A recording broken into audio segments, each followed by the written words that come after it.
First Take recently ranked the NBA players, the top 15. They had Russell Westbrook at 12 and Paul George at 13. Jake, who is the better player, Russell Westbrook or Paul George? First Take got it right this time. For me, it's clearly Russell Westbrook. This ranking was for the 2019-2020 season, and in this season, Russell Westbrook averages 27.5 points per game, Paul George 21 points per game. That's a 6.5 point per game difference. That's a lot. Russell Westbrook, considered a shot chucker, not a very efficient scorer, is his field goal percentage this season is 47%.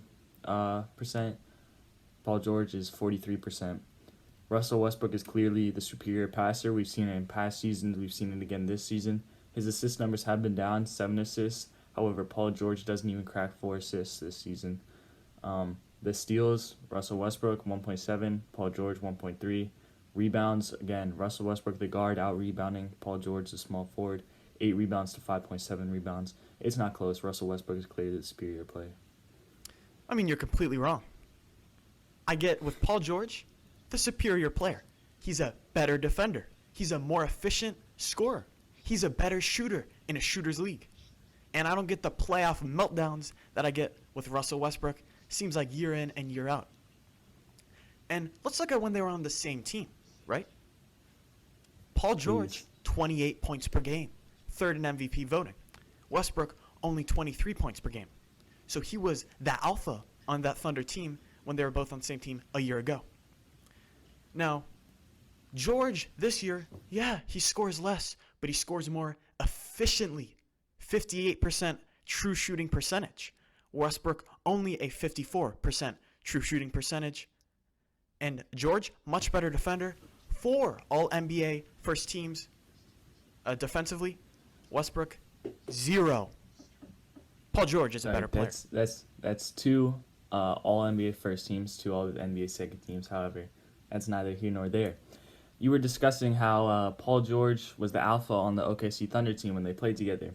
You told me the stats from the 2018-19 season. However, you failed to mention the stats from the 2017-18 season when they played together. Paul George averaged 21.9 points per game. We'll round it up, 22 points per game. Russell Westbrook, 25 points per game. Obviously, Russell Westbrook beats him in scoring. Russell Westbrook led the league in assists, 10.3 assists per game. Paul George nowhere near, only 3.3 assists per game. Russell Westbrook had been the leader of that team when Paul George got there. He remained the leader of that team. Just because Paul George averaged a couple more points does not mean that he was the leader of the team. Russell Westbrook averaged 10.7 assists last year on the Thunder. So how do you think Paul George scored all those points? You think he's just doing it all by himself, or you think Russell Westbrook was giving him the ball? Well, Jake, I think Russell Westbrook was giving the guy who we wanted to score the ball, Paul George. Paul George was the number 1 scorer on the team, and Westbrook was designated as the passer to get the ball to Paul George. Okay, so we're discussing this season. They're both second options on the team. Can we agree to that? Kawhi is the first option on the Clippers. Harden's the first option on the Rockets. Yes. You agree to that? Okay. So how do you define a good second option? Well, it's a guy that's going to score points. He's going to also pass, but he's going to score efficiently. Okay, well, field goal percentage. Russell Westbrook is a leader, or beats Paul George in field goal percentage. He scores more points. He averages more assists. He just checked all 3 of your boxes. So I don't understand how you can say Paul George is the better player this season. But Jake, Paul George is a much better three-point shooter. Russell Westbrook is only shooting 25% from 3. So in the playoffs, when you have to have that as a support guy, he's not going to be able to knock down the 3. So what that means is Paul George might shoot less efficiently just in general, but his true shooting percentage, which is how many points are you getting when you actually shoot the ball, with 3-pointers being a higher value, of course, because they're worth more points. He has a higher true shooting percentage, 58% to 54%. He's the more efficient Robin to the Batman of Harden or Kawhi Leonard. So Mike D'Antoni created the small ball system, right? Everyone was skeptical. A lot of people are still skeptical of it. However, in the second half of the season, after Clint Capella was traded away, Russell Westbrook's numbers skyrocketed. With the floor in the middle, the paint open, he has his free will to drive in, shoot the ball in the paint more often. In the beginning of the season, he was shooting the 3 ball. It wasn't falling. His percentages were low. But as the season went on, he's able to get to the bucket more, found his rhythm in the Houston offense. He became almost the alpha dog. There's some games you can say where he is the number one, Harden's the number two. There's never been a game in the Clippers consistently where you can say that Paul George is the number one, Kawhi is the number two. That hasn't happened. For example, the Celtics game that went into overtime, we watched that one together. Russell Westbrook put up 40-some points, was clutch in overtime, was clutch in the fourth quarter, had some crazy, momentum-shifting buckets. That Paul George doesn't do that for the Clippers like Russell Westbrook does that for the Rockets. Well, the job of the number 2 player isn't to score 37. It's to score 25, but to score it efficiently. And to also be a good passer and help on defense. Those are all things that Paul George does. Russell Westbrook doesn't do as well.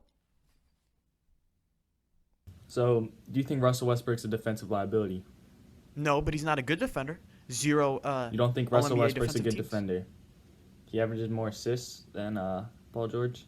Okay, I'll give you the averages, passing, but in terms of playoff clutchness. Sorry, not to say. Excuse me. More steals. That's what I meant. He averages more steals than Paul George. Don't give me steals for defensive end. defense. We all know George is a better defender. Is that not a defensive stat? Steals? It's not an important one because you can be out of position and just reach in and snag the ball once a guy beats you, and you happen to get it once or twice. Like James Harden, bad defender, always up there in terms of steals.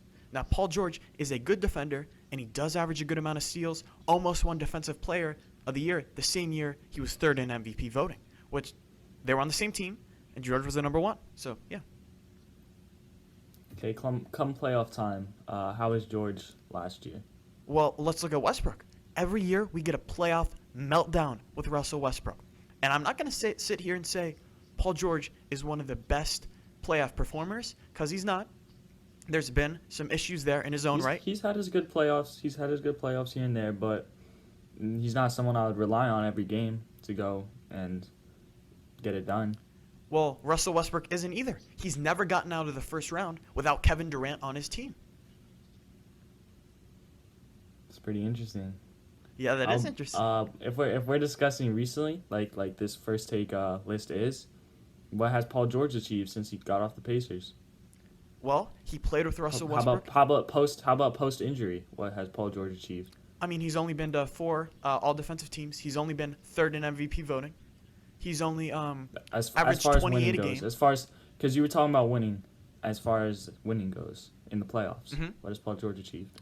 Well, when he was with Westbrook, who once again had a playoff meltdown, neither of them won in the first round. Okay, when Westbrook was with Paul George, who is your apparent alpha dog, and the better player, they couldn't get out the first round. So whose shoulders did that fall on? Well, you keep mentioning Russell Westbrook's meltdown. So it sounds like to me that he's the guy that you look to go and have the game to get the W. Sounds like that's the best player on the team, right? Because that's usually the person you look to. You don't often say that the second or third best player on the team was the one having the meltdown.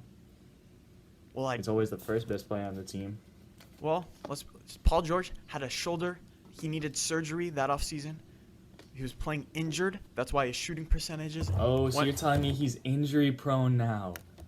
This is exactly what I wanted you to bring up. Well, he didn't Paul tear his George knee like cannot Russell stay on Westbrook. the floor. And a freak injury that he's since recovered from. A freak injury happens.